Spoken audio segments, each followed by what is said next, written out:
오늘 또 아까 방금 잠깐 중간 점검 영상을 찍고 또 이어서 찍게 되는데요.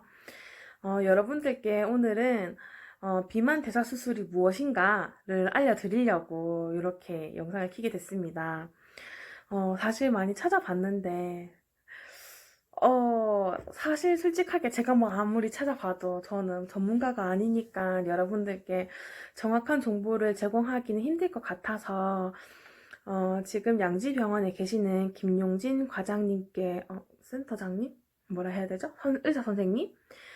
지금 비만 센터의 센터장을 맡고 계시는 김용진 센터장님께 인터뷰를 요청을 했어요. 그래서 여러분들께 네, 비만 대사 수술이 어떤 것인지 종류가 3가지 정도가 있거든요. 위밴드 수술, 루아이 위우회술, 그리고 위소매 절제술 이렇게 3가지 정도가 있는데 요거 3가지는 어떻게 다른지, 그리고 어떠한 사람이 이런 수술을 받아야 되는지, 그리고 또 몇 가지 궁금한 점 이런 것들을 여러분들께 소개해 드릴 수 있는 시간을 가지도록 할게요. 지금 시작합니다.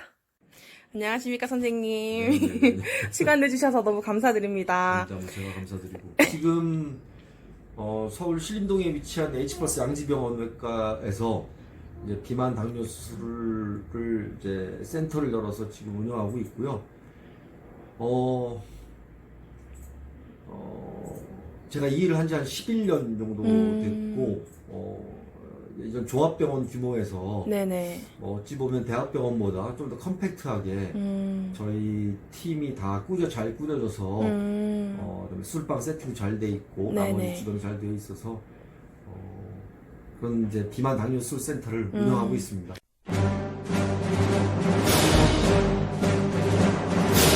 일단은 이제 동생이랑 저가 위 절제 수술 또 루아이 위 우회술 이렇게 네네. 2가지를 받게 될 거예요. 네네. 근데 제가 처음에 봤을 때는 네.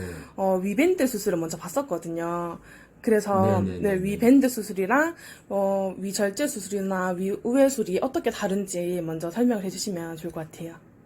뭐 위밴드는 사실 인터넷 공간상에서 많이 알려져 있죠, 그죠? 네네. 그래서 식도하고 위 경계부 사이에 네네. 동그란 형태의 인공 보형물을 감고 네네. 그 용적을 조절할 수 있는 포트를 복벽에 심어서 생리식염수를 넣었다 뺐다 하면서 음식 내려가는 속도를 조절하는 수술입니다. 전체적으로 한 30년 정도의 역사가 있는 수술이고 2001년도에 미국 FDA 승인을 받으면서 전 세계적으로 한 30%까지 전체 수술에 흥행을 했다가 네네. 안타깝지만 장기적으로 체중 감량 결과가 그다지 만족스럽지 않고 네네. 또 이제 그 인공 보형물 자체로 인한 합병증 때문에 2008년 이후에 급격히 감소 추세에 있습니다. 그래서 지금 사실은 호주 일부 국가하고 네네. 그다음에 소장에 여러 질환을 앓고 있는 환자인데 비만도가 높은 경우 네네. 그런 특별한 경우를 제외하고 또 청소년 일부 고민해 볼 수 있고요.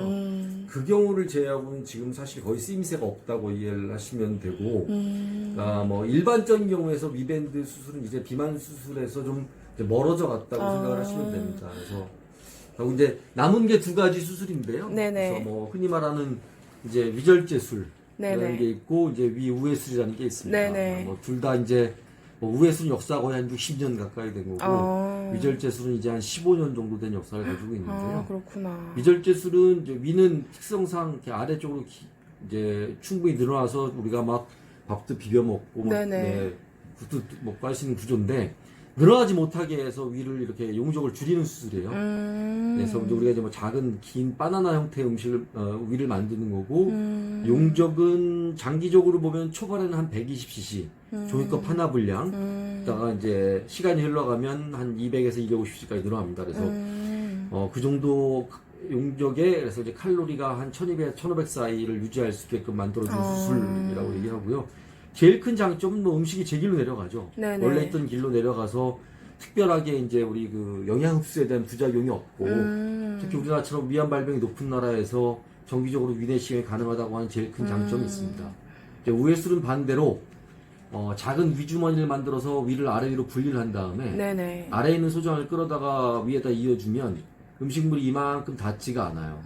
그래서 음식이 바로 소장으로 쏟아 내려가면서 음식 섭취도 줄이고 일부 영양 흡수를 줄이는 그런 두 가지 기전을 만족하는 수술인데 네네. 제일 큰 장점은 요 12지장 부위에 음식물이 닿지 않음으로 인해서 당뇨 치료 효과가 뚜렷하다는 점.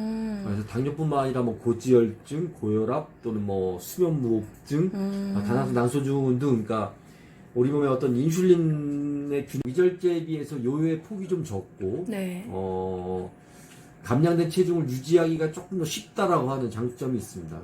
하지만 그에 따른 이제 많은 단점들이 있죠. 어떠한 단점이 있나요? 그러니까 서로 두 개를 이어놨기 때문에 네네. 이 연결부가 약해요. 그래서 이제 특히 이제 담배를 핀다거나 하게 되면 저게 궤양이 잘 생기고, 네네. 그게 뭐 출혈을 일으킬 수도 있고, 뭐 심지어는 터질 수도 있기 때문에 담배 피는 환자한테는 적절하지 않은 수술이고요. 네네. 네, 소위 이제 덤핑이라고 그래서 네네. 음식물이 소장으로 빠르게 쏟아지면서 혈당이 떨어지는 현상이 생깁니다. 아, 혈당이 반대로 떨어지나요? 음식을 그렇죠. 섭취했는데. 그래서 이제 왜냐면 이제 음식이 소장으로 빨리 이제 흡수가 되면 혈중 농도가 이제 혈중에 그 혈당 농도가 올라가면 인슐린이 갑자기 과분비를 해요. 그래서 반대로 혈당이 오히려 뚝 떨어져서 환자들이 식사하고 나서 한 2-3시간 지나면 갑자기 식은땀이 나고 네네. 손발이 떨린다고 하거든요. 이제 소위 말하는 덤핑이 발생할 수 있다는 문제점.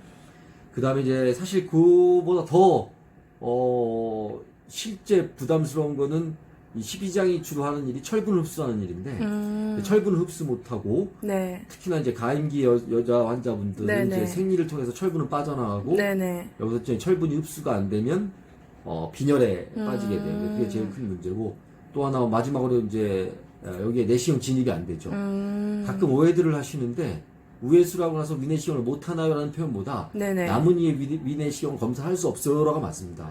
위내시경 가능합니다. 해야 되고요. 네네. 또 이 자리에 들어가서 연결부위 모양도 보고 남아있는 위 모양도 보고 해야 되기 때문에 네네. 뭐 위가 있을 때처럼 자주는 아니지만 네네. 2년에 한 번 정도 위내시경을 해야 되고 네네. 중요한 점은 여기에 정기 검진이 안 된다는 점이 한 가지 문제점이 있습니다. 그렇지만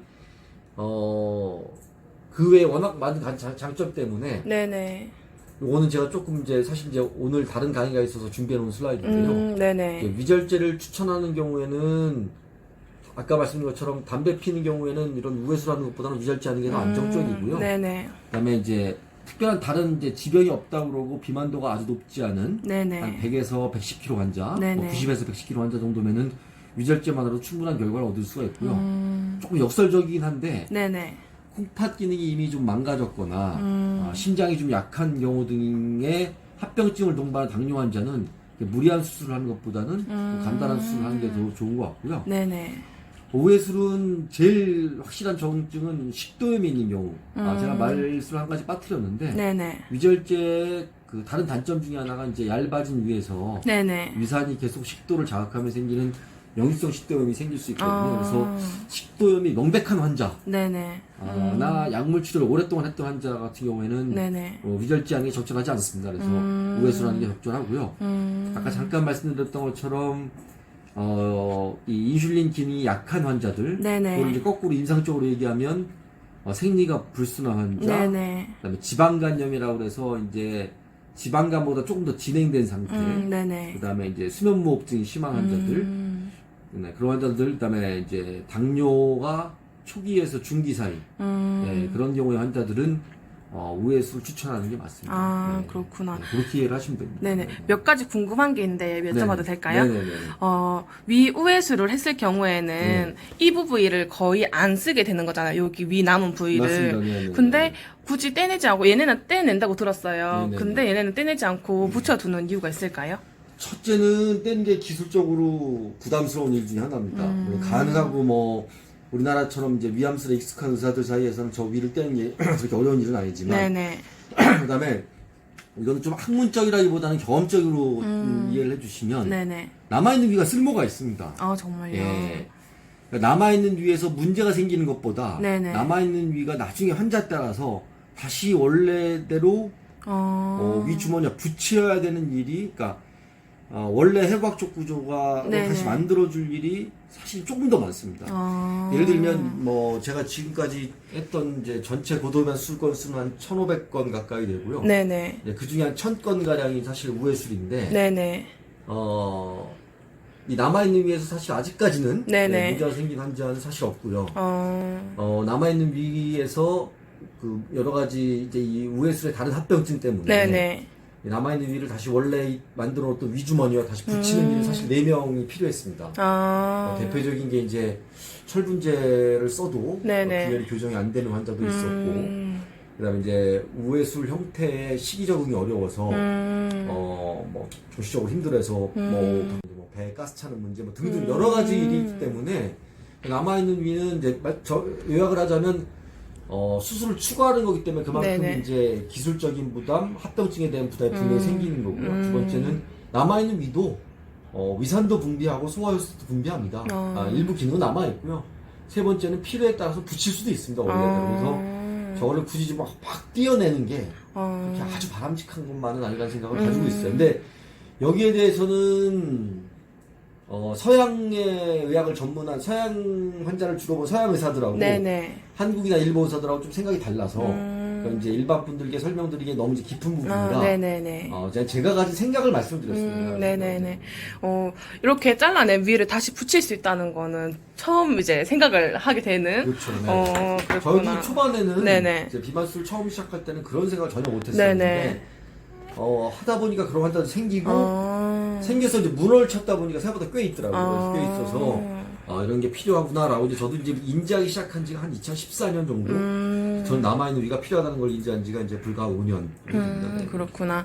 그리고 또 한 가지 궁금했던 게, 저는 원래 처음에 이제 수술을 받겠다고 결심을 했을 때는 사실 위 소매 절제술을 생각을 했었거든요. 네네네. 왜냐하면 그 위 소매 절제술을 했을 때 절제되는 부위가 이제 식욕을 돋구는 부위를 제거해준다라고 들었어요. 네. 근데 만약에 이렇게 위 소매 절제술이 아니라 루아이 수술을 하게 되었을 때는 네네네. 식욕이 그만큼 남아있기 때문에 뭔가 뭐 다행히 네네. 이제 정확하게 말씀드리면 네네. 그 이름은 그렐린이라고 하는 호르몬이고 네네. 주로 여기에서 분비가 됩니다. 이렇게 위가 위쪽 상부 쪽 늘어나는 부위에서 주로 분비가 네네. 되기 때문에 거기를 떼어내니까 그렐린 농도가 떨어지면 네네. 뇌 신경에다가 나 배고파요라는 호르몬 그런 이제 시그널을 보내는 게 네. 주저들게 돼 있다고 돼 있는데 네네. 실제 두 수술을 해놓고 그 그렐린의 농도를 측정해 보면 네네. 두 수술 다 비슷하게 떨어집니다. 떨어지고 두 수술 다 다시 한 6개월, 9개월 사이에 네네. 원래 그 농도보다 한 80%까지 100%까지 올라가진 않지만 회복을 하거든요. 근데 이제 환자분들이 오해를 하시는 게 네네. 식욕이 없었으면 좋겠다고 하시지만 네네. 식욕과 포만감은 살아가는데 굉장히 중요한 원동력입니다. 그래서 사실 시간이 지나면 식욕도 생겨야 되고 포만감도 느껴야 되고 하기 때문에 그게 꼭 없어야지 뭐 좋다. 물론 이제 처음에는 식욕이 없는 게 편하시죠. 예, 편하긴 하지만 시간이 흘러가면 사람이라고 하는 거는 삶의 질과 만족감이 필요한 거기 때문에 어느 정도의 식욕도 생겨야 되고 어느 정도 포만감도 느낄 수 있어야 하기 때문에 꼭 그거가 위절제를 선택하는데 중요한 포인트였다 그러면은 개인적으로 그건 아니라고 생각을 합니다. 그레닌 때문은 뭐 꼭 위절제를 택해야 되겠다 그건 아니라고 생각을 합니다. 네, 네. 감사합니다. 네. 와, 여러분들. 어떻게 조금 여러분들의 생각, 고민 그런 거에 도움이 되셨나요? 저는 많이 새로운 사실을 많이 알게 된 것 같아요. 루아이 우회수를 했을 때도 남은 위를 다시 사용할 수도 있다. 이런 부분들은 진짜 생각도 못 해본 부분이기도 하고요. 네, 신기하네요. 그래서 혹시나 또 저와 같이 비만 대사 수술을 고민하고 계시는 분들 있으시면 또 궁금한 거 있으시면 제가 대신 물어봐 드릴 테니까 주저 말고 밑에 댓글 많이 달아주세요, 여러분. 감사드립니다. 다음 시간에는 삭센다 개봉 후기가 있을 거예요. 삭센다에 대해서도 교수님께, 센터장님께, 이게 이름이 되게 헷갈리네요. 김영진 센터장님께 인터뷰를 한 부분이 있거든요. 그래서 그 다음 시간에는 여러분들께 삭센다가 어떤 것인지, 그리고 그 개봉 후기, 그리고 저의 몸무게를 이제 공개할 수 있도록 하겠습니다. 여러분 구독과 좋아요는 저에게 큰 힘이 됩니다. 감사합니다.